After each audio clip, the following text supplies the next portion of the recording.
Welcome everyone to my new series, Spin the Wheel and comment on the good and the bad of MapleStory content while we wait for Classic to cope with the hype or something, I don't even know, or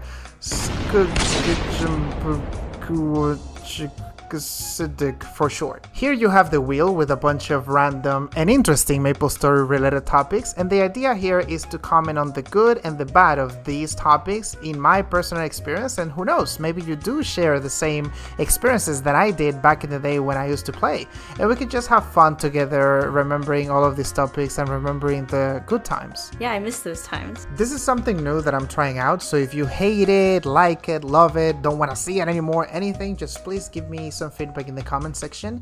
And just to give you some context about this channel overall, I literally created this channel because I wanted MapleStory content so badly ever since Classic was announced, and I was like, why not just create it myself? Why not? And given that I didn't see that much content out there, I decided to just like go for it.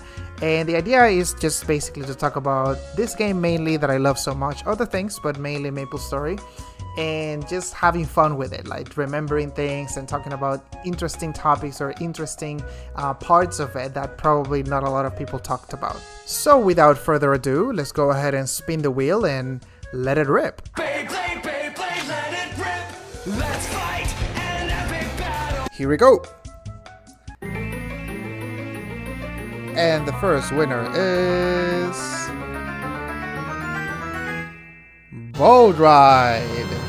Okay, that was a good one. So for me, the good is how beautiful it looks to traverse from Victoria Island to Orbis on it. It feels like a new adventure or a new part of your adventure is about to start. So I would say that's the good.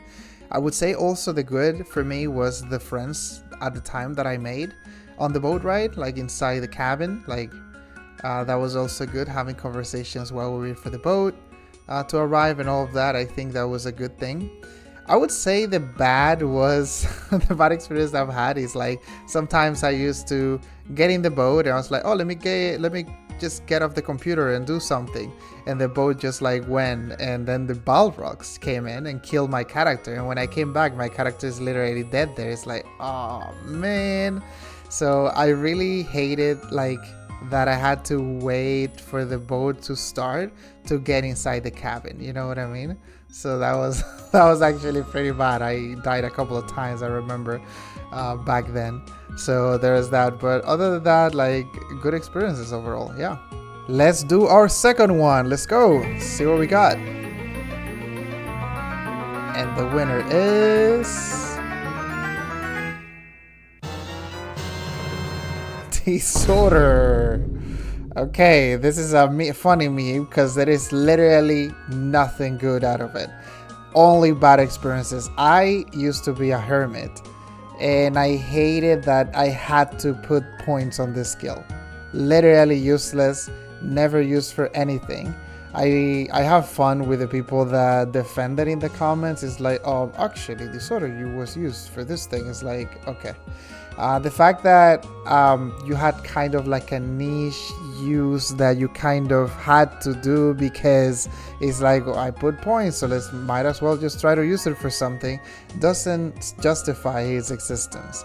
The skill was pretty bad, it's terrible, should not exist, and there is nothing positive out of it. The only positive thing is that, you know how you, let's say, learn from a bad experience and now you know how bad that is. It's like, oh, let me go to this place and it was pretty bad, and then you're like, oh, now I know that this place is bad. That would be the only good experience of Disorder. Now we know what a bad skill is and what not to do, so it's a use case for skills how they are not supposed to be. So I would say the only positive thing of Disorder is that. Alright, let's let it rip again. Beyblade, Beyblade.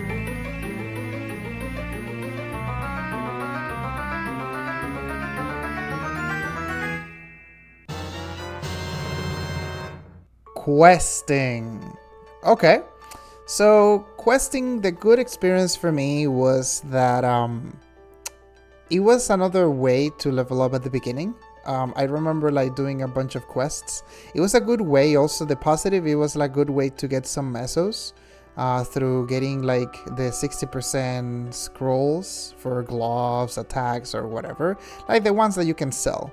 So it was a very interesting way to get money that way, through the specific quests that would provide you an item that you can sell.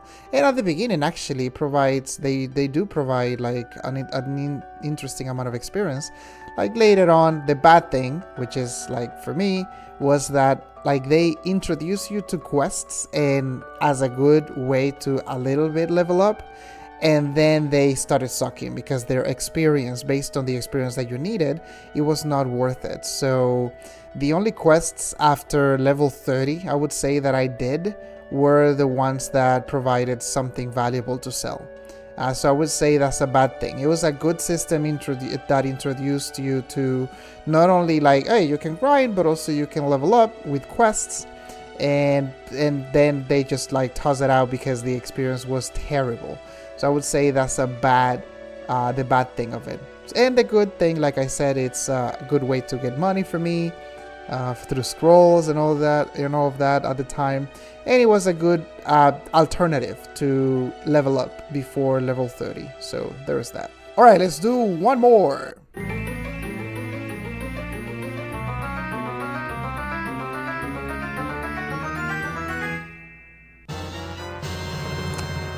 Modern MapleStory.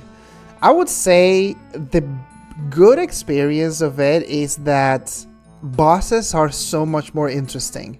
Bossing in Modern MapleStory is more interactive. Bosses are harder. You require to know the mechanics, like avoid skills and little things. So it is definitely more interactive rather than just like bursting a bunch of damage and that's it. It's like Classic, which is something that I criticize Classic for. Late game Classic needs to be studied and probably changed a little bit to make it more interesting and appealing, I think. So there's that for Modern MapleStory. Now the bad thing, there are so many, I would say. One is that the game has already lost its essence. The game is now a boss run like game, basically through instances. I don't know if you guys remember kind of like Dragon Nest. Probably some of you do remember and played it. I used to play it and I liked it. But one of the things I didn't like, it was just instance based. It was not open world or anything like that. I think it would have been so much better if it was open world, but it was not. So I think MapleStory is that now. MapleStory now is an instance boss run base game where it's open world, quote unquote, but not really, because you don't walk around on the world. It is encouraged to actually have teleporting rocks and why not, so, and just teleport everywhere. So that's something I don't like about modern MapleStory at all. I would say also like the chores, obviously. It's more of a chores game. There is no excitement on drops or farming or anything. You can obviously make the argument that you need to farm, you need to grind in the game, and you need to get those familiars and get those nodes and whatever through farming, but it's definitely not encouraged, and you can get it through other means that are more encouraged by the game, which is like doing quests, events, and why not. So yeah, definitely pretty bad experiences overall. Is unfortunate, but the good thing, like I said, the bosses and the UI has changed in a good way quite a bit. It looks a little bit more interesting and appealing in some ways. So there is that. All right, so that's the end of the series of Spin the Wheel and comment on the good and the bad of MapleStory content while we wait for Classic to cope with the hype or something. I don't even know. Or for short. So I hope you guys like it. If you, like I said, if you have any feedback, any comments, just let me know. Like I said, this series is just to help us all cope with the weight of MapleStory Classic. Hopefully in the con right now in October, we just have a release date. That would be amazing. But in the meantime, we gotta cope. We gotta just have the MapleStory content while we wait for the actual game. Personally, like, that's my case. So yeah, there it is. Like I said, make sure to give me feedback, and I will see you on the next one. Take care, guys. Beyblade, Beyblade, let it rip. Let's fight.